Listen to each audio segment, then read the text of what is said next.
The Atlanta Hawks win 143 to 130. And I'm not saying everything's been perfect in Quin Snyder's I guess you say first half season of his tenure here. But the bench tonight, Onyeka Okongwu, 12 and 6, 3 steals, 1 block. AJ Griffin finally getting some time. Looked like he'd been in the doghouse for Quin Snyder. 11 points, 2 blocks. Saddiq Bey, 18 points off the bench, 7 of 16 from the field. Garrison Matthews with some defense, and 14, 4 of 5 from 3.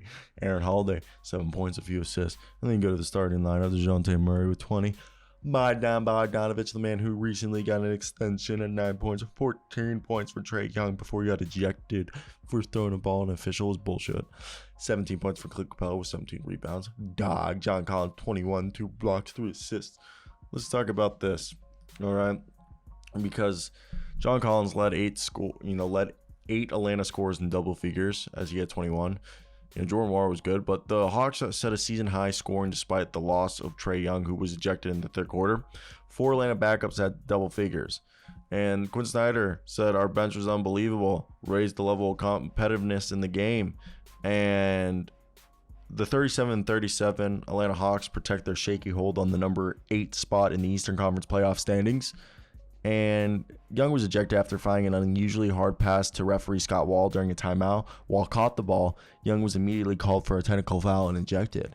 Only seconds earlier, Young had an apparent three-pointer disallowed when he was called for a technical foul for sticking out his leg and tripping Aaron Nesmith.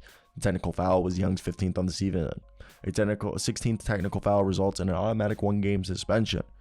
Now let's talk about why this bench, playing well and doing what they've been able to do is important for this team, and especially for Quin Snyder, because Quin Snyder is a highly respected coach in the NBA for his innovative and adaptive coaching style. He was the coach of the Utah Jazz from 2014 to 21. And Snyder's coaching philosophy that the Hawks are going to revolve around is a balanced approach to offense and defense, as well as the utilization of his bench players to the fullest of their potential. On the offensive side of the ball, Snyder's offensive scheme is centered around ball movement and creating open shots for his players. The Hawks offense is going to rely heavily on the three-point shot, which we've already seen. And for example, tonight, this is going to be an example is they as a team shot 33s, and that's like a bad night. They want to be shooting 43s a night with Quin Snyder. And with the team, his teams usually are consistently ranked in the league leaders in three-point attempts and makes. The offensive team system that they're going to use, the Hawks, is predicated on quick, decisive ball movement and player movement with the goal of creating open shots for the best shooters. Bogdan, Trae Young, DeJounte Murray, Saddiq Bey, DeAndre Hunter, AJ Griffin, all those boys. And Snyder also offense employs a lot of pick and rolls actions, as we've seen with Clint Capella, which are designed to create space for the ball handler to either shoot, drive to the basket, or kick out to somebody in the corner. And the Kings have some, did I just say the Kings? The Hawks. The Hawks are kings, all right, or will be kings under the Quin Snyder era.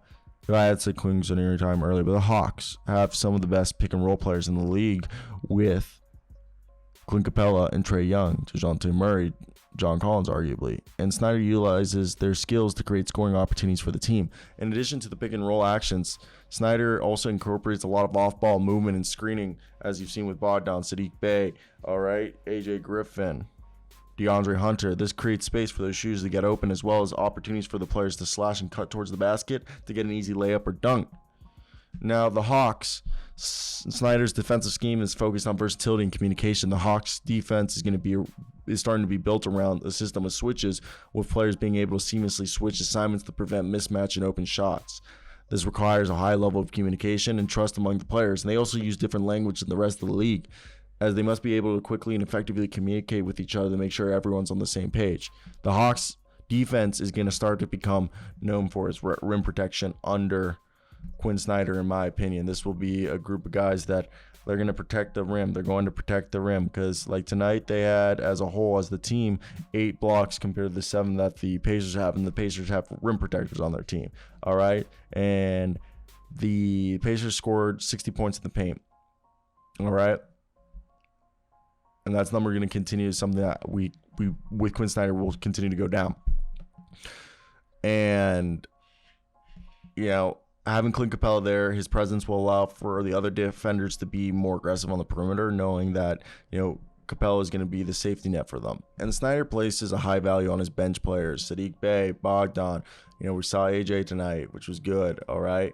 And Aaron Holiday, obviously, we don't know which guys will be back next year, but the bench plays a critical role for the Hawks' success. And Quin Snyder is known for his ability to develop young players and maximize their potential. He frequently gives his bench players significant playing time, and the Hawks bench could become one of the better ones in the league with guys like AJ Griffin, Bogdan Bogdanovic, all right, Saddiq Bey. And there's also Jalen Johnson. Like, Quin Snyder understands that the NBA season's grueling and long, and that having a deep bench is crucial to maintain a high level of play through the season and into the playoffs. In conclusion, Quin Snyder's coaching philosophy is centered around a balanced approach to offense and defense, as well as the utilization of his bench players to their fullest potential. His offensive system is based on ball movement and creating open shots for his players, while his defensive system focuses on versatility and communication. By valuing his bench players and developing them to their fullest potential, Quin Snyder can have the Hawks have a deep and versatile team that is competing at the highest level for a championship. Let me hear your thoughts down below.